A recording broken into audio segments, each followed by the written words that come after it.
বাড়িতে কেউ আছেন?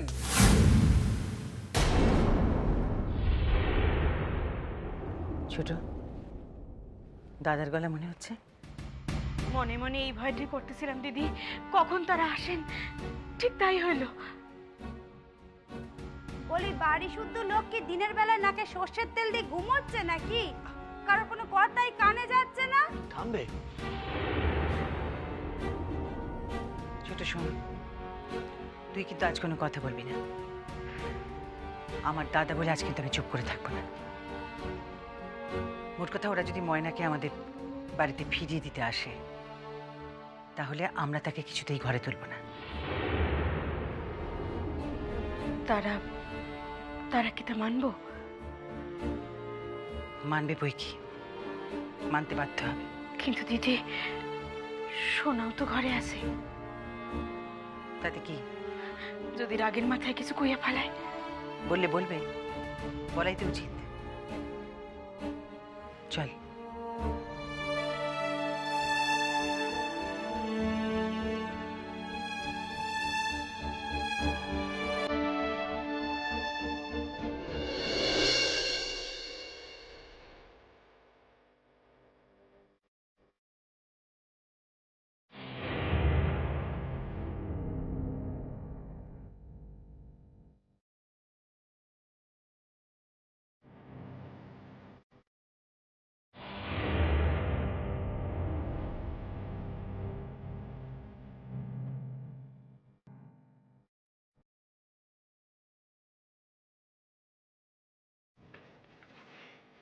কি ব্যাপার তোমরা?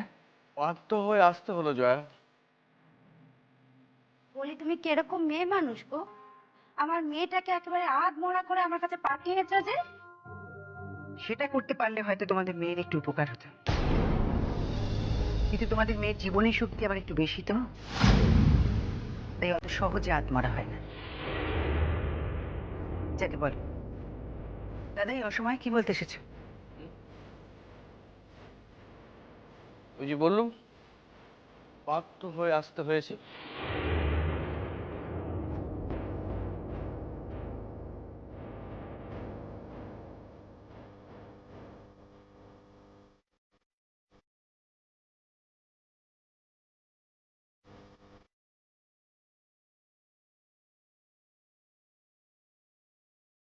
এই যে বাবা জীবন, বলি কেমন ধরা মানুষ গো তুমি? একবার তুই বলো তো আমায়।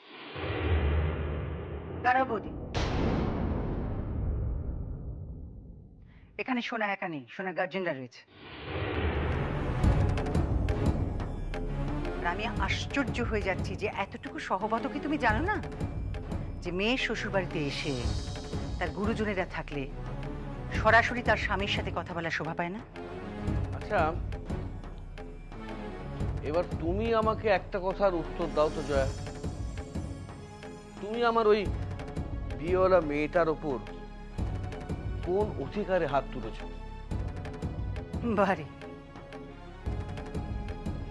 কোন অধিকারে? আবার পিসির অধিকারে।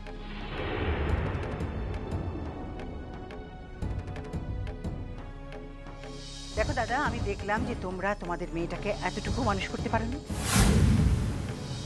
অন্যায় করেছিল, শাসন করেছিলেন। শুনুন, আপনি আমাকে শাসন করার কে? হ্যাঁ, আমি আপনার খাই না পড়ি? আমি আমার স্বামীর পয়সায় খাই, স্বামীর পয়সায় পড়ি। আপনি আমাকে মারবার কে? ময়না, মুখ সামলাইয়া কথা কও। দেখেন দাদা, এইবার আমি একখান কথা কই। আমগো বাসায় এরূপ আমার তোমার আসিল না। আপনার মায়া এই বাসায় থাকুনের দিন থেকে এরূপ আমার তোমার করতেছে।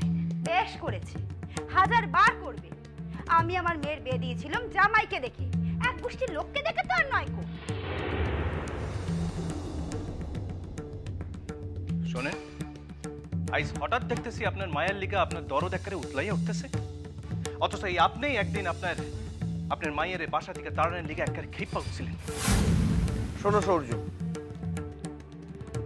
আমি লক্ষ্য করে দেখছি যে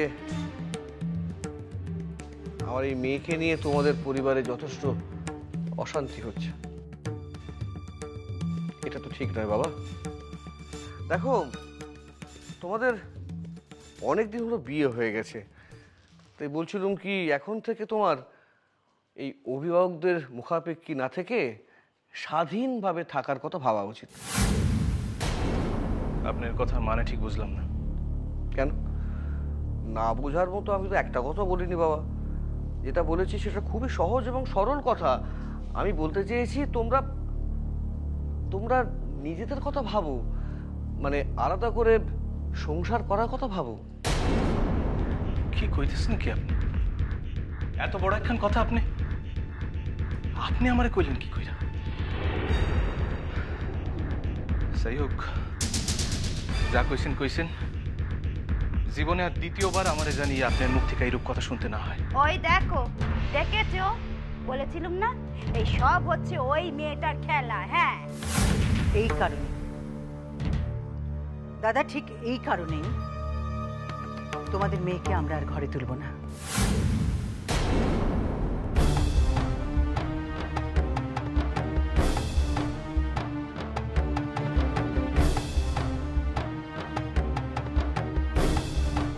মানে মানে তোমাদের মেয়ে আমাদের সংসারে মানাতে পারছে না দাদা। মানে তোমাদের মেয়ে আমাদের আত্মীয়, শুভাকাঙ্ক্ষী এদের বাড়িতে বয়ে গিয়ে তাদেরকে অপমান করে আসছে। দাদা, অবশ্যই কথা ঠিক যে ময়না হয়তো এতটা একা করতে সাহস পেত না যদি না বৌদি ময়নাকে সহায়তা করত।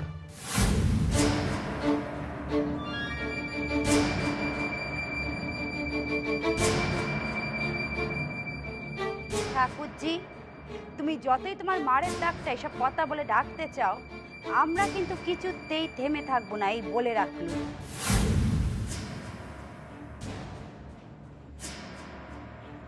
কি কারণের কথা ভাবতেছেন আপনারা? শোনা, তুই থাম না বাবা। আচ্ছা, আপনারা মাঝখানে কথা বলছেন কেন বলুন তো? হচ্ছে আমাদের স্বামী স্ত্রীর ভেতরকার কথা, আপনারা আমি যতদূর শুনেছি তাতে আমাদের সোনা তোমাকে তো আর স্ত্রী হিসেবে গ্রাহ্যই করতে চাইছে না।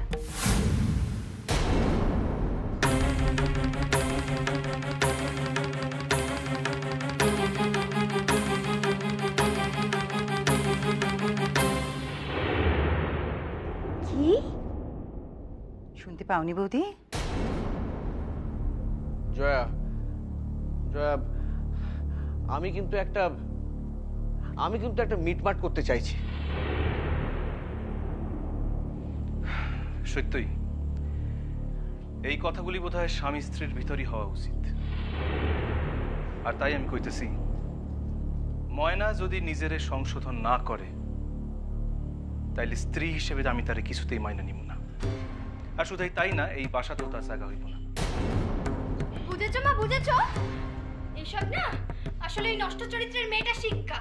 ঠিক বলেছিস। শুনলেন তো? আপনার মাইয়ার ভাষাখান শুনলেন তো? ঠিক এই কারণে আমি ওরা ত্যাগ করতে চাইছি না। কিরণ আমাকে আত্মীয়, এই বাসায় কিরণরে অপমান কইরা কিছুতেই থাকা চলবো না।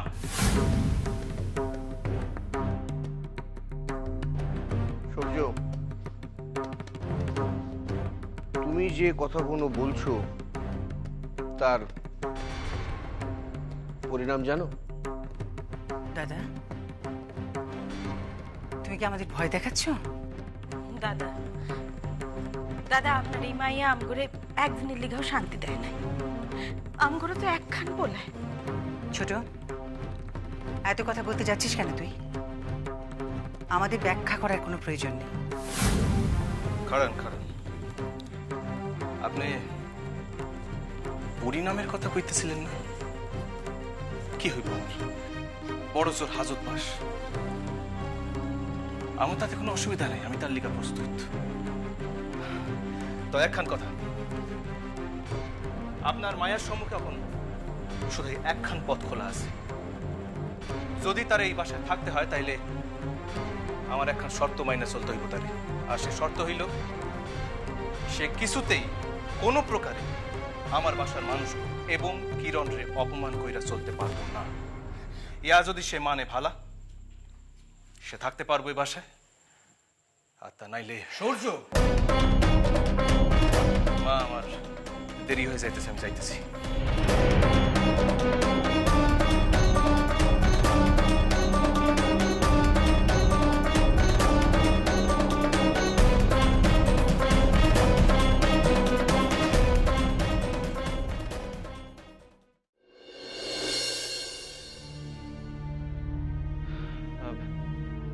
আপা কবে যাবেন সে ব্যাপারে আপনাকে কিছু বলেছেন? না, তাই আপা তো কইতেছিলেন যে খুব তাড়াতাড়ি যাইবেন নাকি, তাই আফটার শনিবার রবিবার যাইতে পারলে ক্লাস কামা একটু কম হয়। ও না, বা আপনি কি শিওর? মানে সেই অনুযায়ী আমি প্রস্তুতি নিতাম আর কি। না না, আমি শিওর না। আমি এখন কাম করুম, আমি আইজি আপনার লোকে কথা কইয়া কাইলে আমি আপনারা জানিয়ে দেব।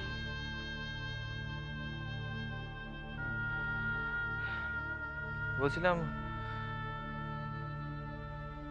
আপনার সঙ্গে আমার একটা কথা ছিল।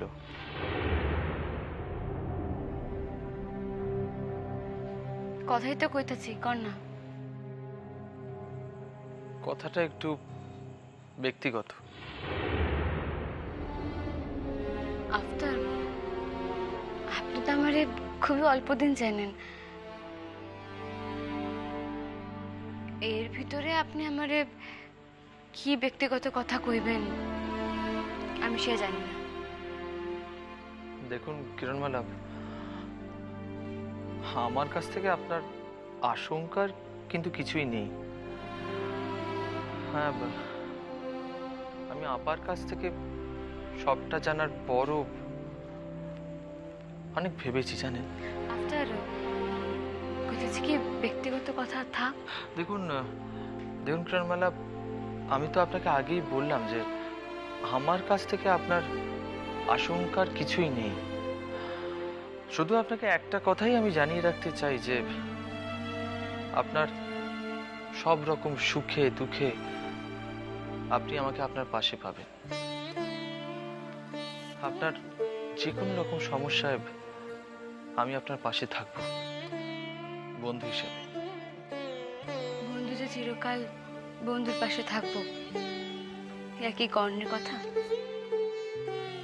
না, তবু আমি বন্ধু হিসেবে নিজের মুখে এ কথা আপনাকে জানিয়ে রাখলাম। এবার তো বাসা যাইতে হইব, আপনি আসেন না, যাওয়ানোর সময় আপনি আপার লগে দেখা করে যাবেন। না, আজ হবে না, মানে আজ আমার টিউশন আছে। আপনি আপাকে বলে দেবেন আমি মুর্শিদাবাদ যাওয়ার আগে ওনার সঙ্গে ঠিক দেখা করে নেব। চলেন তাইলে, আগাইতে হইব তো, আপনি তো আবার ছাত্র পড়ানো দেরি হয়ে যাইতেছে। আসেন।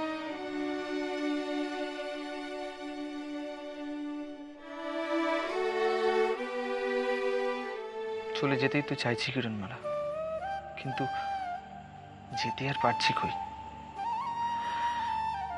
কি যে হয়েছে আমার, আপনাকে দেখার পর থেকেই যতই দেখছি ততই যেন প্রতিদিন আরো বেশি করে মুগ্ধ হচ্ছি।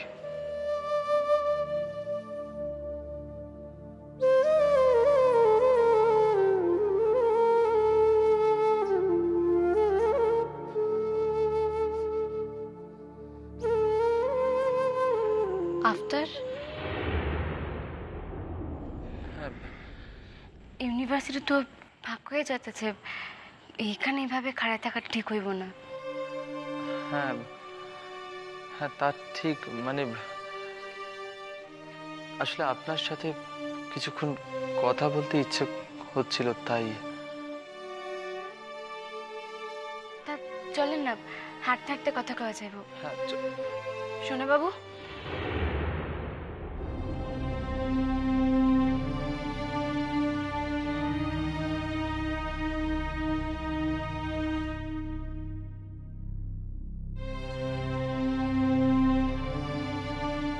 আপনার কি শরীর খারাপ? হঠাৎ? না, এমনি জিজ্ঞেসেছি। আপনার দেখা মনে হইতাছে কি যে আপনার শরীর খান ভালো নাই। থ্যাঙ্কস। আমি ঠিকই আছি কিরণ। আপনি ঠিক আছেন কি না তা আমার থেকে ভালো আর কে জানে কোন। আপনি ঠিক আছেন কি না তা আমার থেকে ভালো আর কে জানে কোন। একদিন সত্যই তুই জানতি কিরণ, আইজ আর তো জানানোর সময় নাই। আমি যদি আমার জানারটুক প্রকাশ করি তাহলে আপনি সব থেকে বেশি বিপদে পড়বেন শোনা বাবু। হেলিকাও আমি সব চাই না চুপ করে থাকি।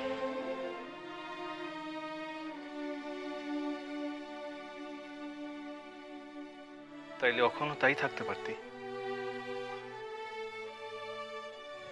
আপনারে এমন বিধ্বস্ত মেলা দিন পর দেখলাম, তাই এখন কথা জিগাইতে চাই শোনে বাবু।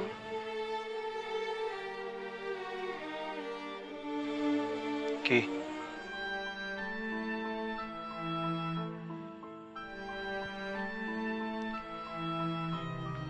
আমার কারণে বা আমারে লইয়া কি আপনার থাক,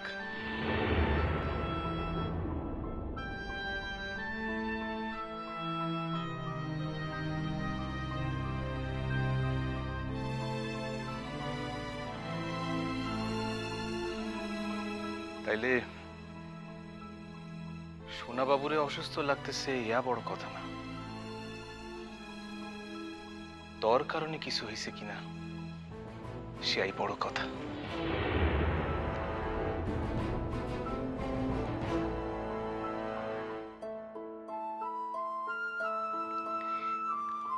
আপনি যা বুঝতে চাইবেন আপনি তো তাই বুঝবেন শোনা বাবু। আমার কাওয়াতে কি আর আপনার পূজা খান পাল্টে যাইব? তোর বন্ধু খাড়াই আছে, যাইবার। তাহলে আপনি শরীর খান খারাপ কিনা সেই কথা আপনি আমারে কইবেন না, তাই তো? ইউনিভার্সিটি বন্ধ হওয়ার সময় হয়ে গেছে,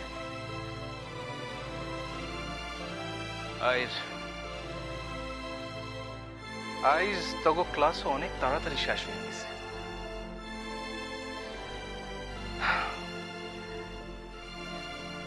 কিরণ, শিক্ষক হয়ে একখান পরামর্শ দিই। তোর বিশেষ বন্ধুর লগে যদি কথা কইতেই হয় তাইলে বিশ্ববিদ্যালয়ের চত্বরের বাইরে কথা কই ভালো।